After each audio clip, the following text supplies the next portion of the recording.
She didn't wear suits, she didn't speak loudly, and most days she wasn't even seen, but what they didn't know was that the quiet librarian in the corner was learning how to change the world. This is not just a story about success, it's a story about starting from nothing and becoming everything no one expected. Her name is Claire, and this is the story they'll never forget.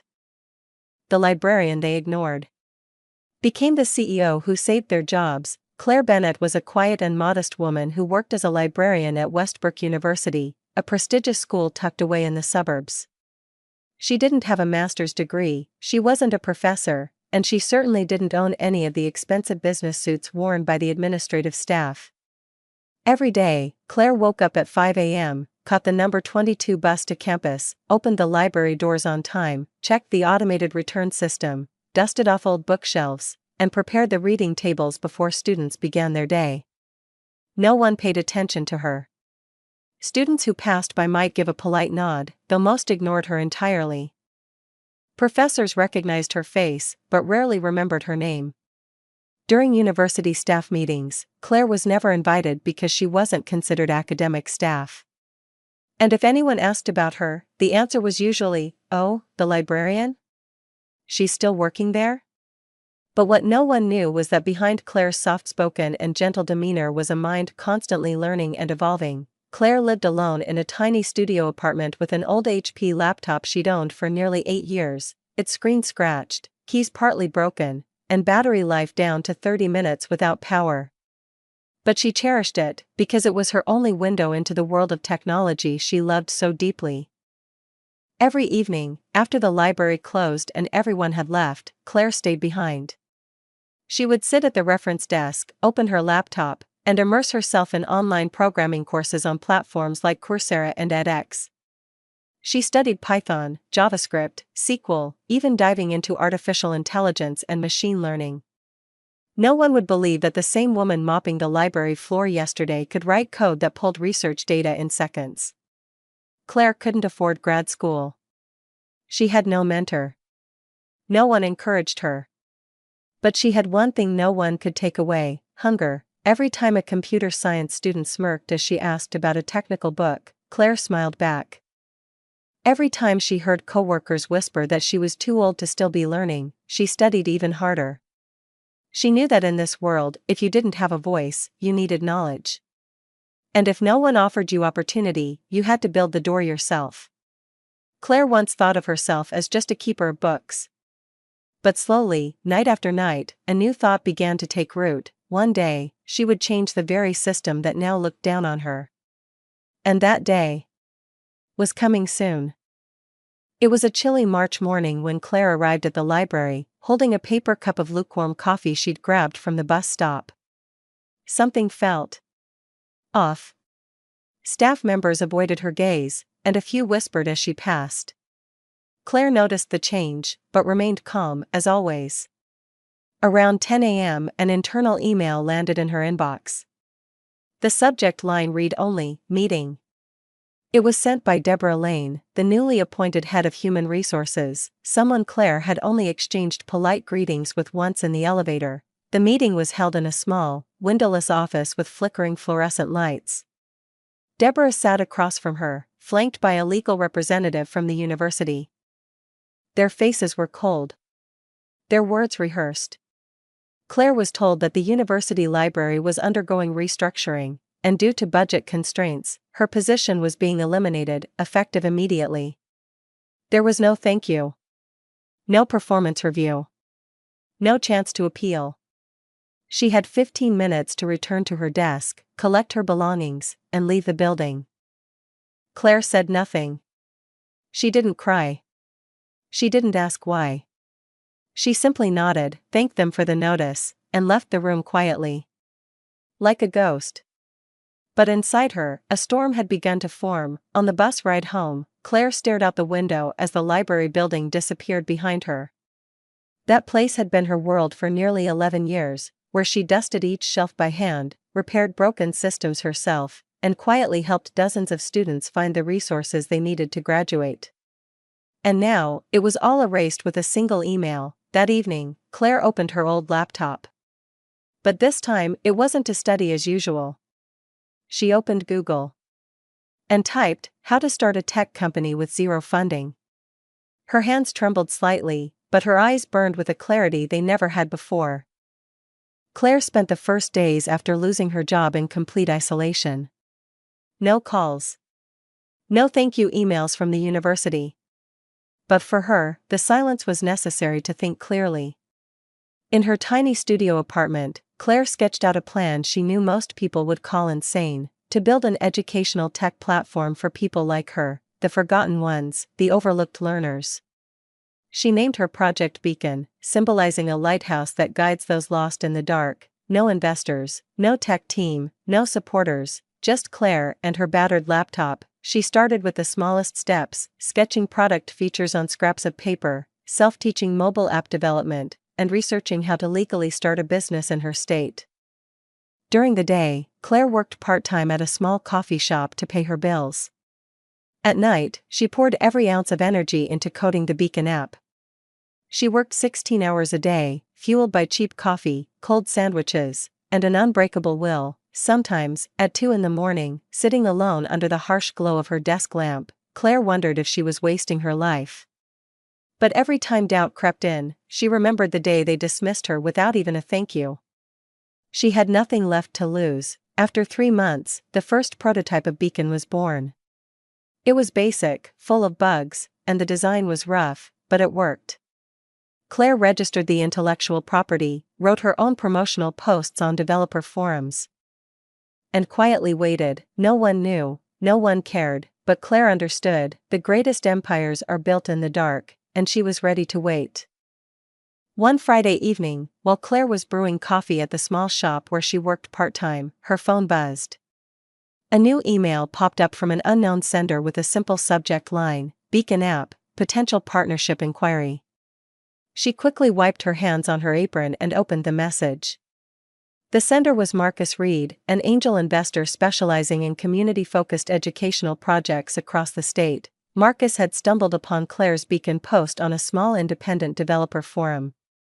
Curious, he downloaded the app, tested it, and was immediately intrigued. The app was buggy, the UI was rough, but the underlying logic and vision were leagues ahead of anything he'd seen from teams of dozens. In the email, Marcus requested a meeting on Sunday to discuss Beacon further. Claire sat motionless for a moment, her heart pounding against her chest. After 3 silent months, someone had finally noticed her. That Sunday, Claire wore her simplest white shirt and made her way to a modest cafe at the meeting spot. When Marcus entered, a man in his 40s with a modest look and bright, focused eyes, he didn't ask for her degrees or question why she was alone. Instead, he simply asked, "Why did you build this?" Claire took a deep breath. She spoke about the long, forgotten days at the library. About the countless nights spent learning alone with her battered laptop. About the feeling of rejection, of invisibility, and her unstoppable will to create something for the forgotten ones. Marcus listened, never interrupting.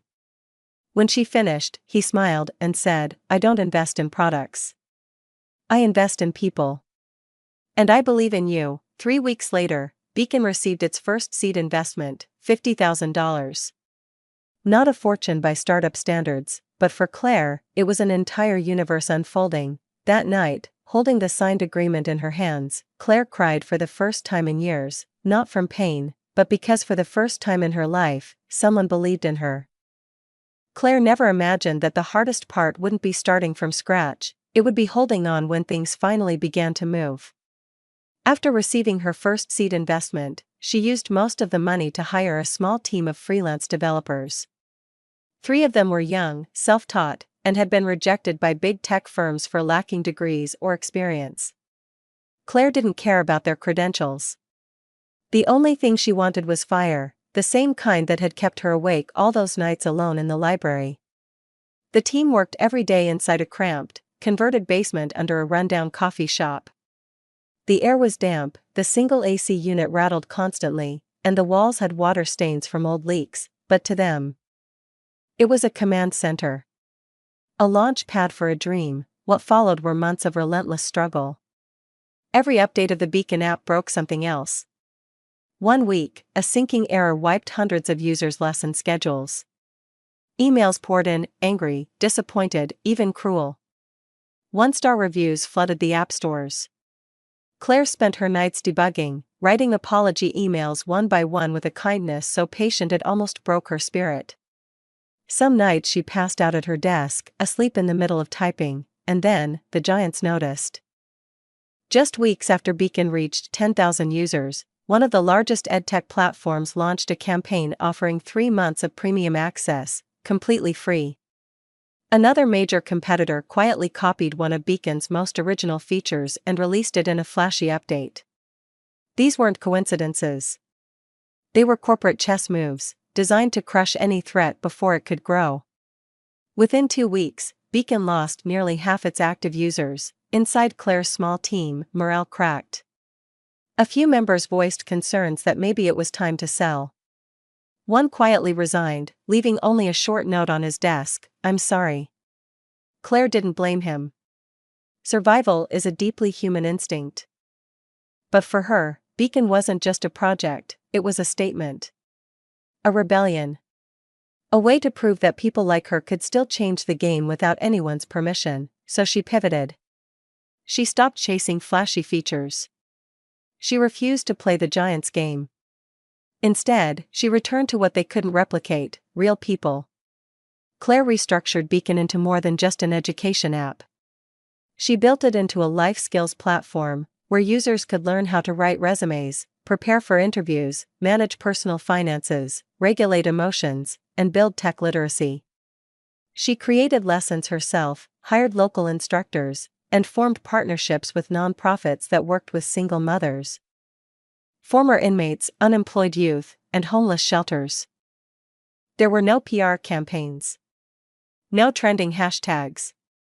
But word spread. Slowly. Organically. In local churches, community job centers, women's shelters.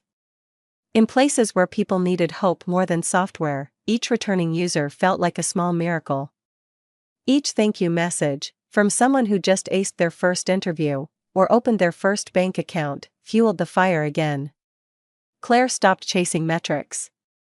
She started chasing impact. In one team meeting, 5 months into the chaos, Claire looked at her smaller, wearier but tighter team, no longer just freelancers, but fighters. She smiled and said, "We weren't born to win. We were born to fight." And for the first time, the entire room applauded. Not for what they had achieved, but for the fact that they were still standing. Claire never expected fame. After everything she had been through, the long nights debugging code alone, the relentless criticisms from early users, and the years of being unseen, she only wanted one thing: for Beacon to actually help someone. Someone who, like her, had once felt small, invisible, and voiceless. So when her phone rang one afternoon with a call from a local TV journalist, Claire almost didn't pick up. The caller was Lena, a calm, thoughtful reporter who said she'd heard about Beacon at a community workforce panel. A man in his 60s, once laid off during the pandemic and homeless for nearly 2 years, had told the room that Beacon taught him how to write a resume, regain confidence in speaking, and land a job as a night guard at an office building. The entire room fell silent, not out of pity, but because of how Beacon had quietly appeared in his life, not as a miracle, but as a tool he could finally use. Lena explained that she wanted to feature Beacon in a short segment. Not as a flashy success story, but as a rare case of technology built with compassion. Claire hesitated. She didn't like cameras. She didn't want her work polished into something fake. But after hearing that man's story, she agreed, on one condition: they would not call her a visionary founder or tech entrepreneur. They would simply call her Claire, someone who had once been forgotten and didn't want others to feel the same. The segment aired late on a Saturday night, the kind of time slot Claire assumed no one would notice. She was wrong. By the next morning, Beacon had received over 50,000 new downloads. Claire's inbox exploded with messages from across the country. A rural elementary school teacher shared how her students, most without internet at home, used Beacon at the local library to practice communication skills. A single mother in Atlanta said she'd been ready to give up after 5 failed job interviews but found hope through Beacon's interview training module. A 17-year-old boy emailed a photo of his battered laptop with the caption, "I'm learning to code on this. I believe I'll build something." 2. Claire read every message. Slowly. Carefully. With eyes blurred by tears she hadn't let fall in years. For the first time, she allowed herself to believe something she'd never dared to before. Maybe Beacon wasn't just helping others start over, maybe she was rewriting what it meant to belong. Then came the email she never expected, an invitation to speak at the Tech Innovation Forum at Westbrook University. The same university that had fired her with no exit interview. The same institution where she once shelved books and was ignored by tenured professors. And the sender? Deborah Lane, the very HR director who had looked her in the eye years ago and told her she was no longer needed. Now, Deborah's tone was polished, even reverent. "We are deeply impressed by Ms. Claire's social impact through Beacon and would be honored if she would share her journey with our faculty and students." Claire didn't respond right away. Not because she was angry, that anger had been burned away years ago. But because she had one question: if I return, what do I return as? Eventually, she accepted. She showed up not in a tailored suit, but in her favorite worn-out sweater, carrying a printed copy of the very first Beacon lesson ever written, titled "How to Stay Yourself When the World Tries to Erase You." When she took the stage, she didn't speak about metrics or investment rounds. She didn't talk about growth. She spoke about the night she was fired. The night she fell asleep at her desk. The first time the app hit 100 users. And the day she read the email from a kid who believed, in spite of everything, that he mattered. When asked, "What made you successful?" Claire gave the room a soft, simple answer: "I never tried to succeed. I just refused to believe that silence was my destiny." The auditorium fell into a hush. No clapping, no whispers. Just silence, the kind that comes when truth sinks in. They didn't see her as a success story anymore.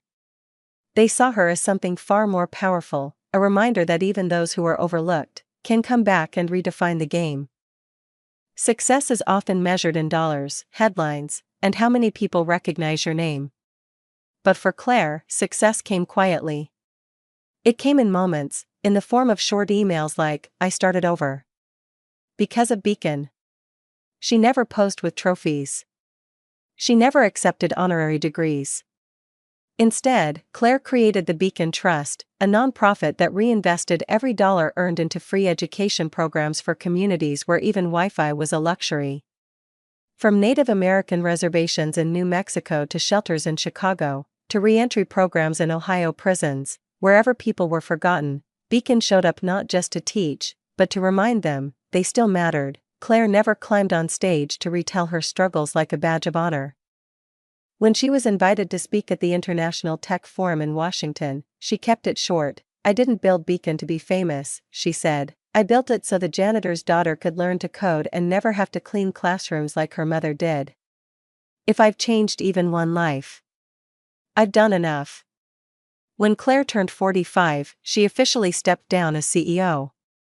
She handed leadership to a younger generation, many of whom had once been Beacon learners, now turned leaders. There was no press release. No farewell post. She simply cleaned out her desk and left a handwritten message on the wall: "Don't wait to be chosen. Choose yourself." That night, she went home to her same modest apartment. Still the same wooden shelves, the old desk, the laptop that had outlived 3 battery swaps. She poured herself a glass of wine, opened the very first lesson she ever wrote, "How to Stay Kind in a World That Forgets You," and stared at the screen. But she didn't see the hundreds of thousands of users. She saw herself, 10 years younger, the quiet librarian in the corner of a dusty library, terrified yet determined, writing her first words toward a dream no one believed in. And Claire smiled. Not because she had rewritten the rules, but because finally, she no longer played by anyone's rules at all. The takeaway: Claire wasn't a genius. She didn't come from wealth. She was ignored, underestimated, fired, and dismissed. But she did something most of us forget to do. She didn't wait to be called. She wrote her own name. She didn't fight back with rage. She fought back with knowledge. With patience. With stubborn kindness. And with an unshakable belief that technology doesn't just exist to make money, it exists to make space for those who were never given one, Claire left quietly, but what she left behind was louder than any standing ovation, a living, breathing message that no matter who you are, no matter how forgotten you feel, you still have the right to write your next chapter. Claire never shouted, she never begged to be seen, but she built something louder than noise, a legacy that whispered to every forgotten soul, you still matter. And maybe that's what rewriting the rules really means, not playing louder, just playing on your own terms. And in the silence she once lived in, she left behind a voice no one can ignore again.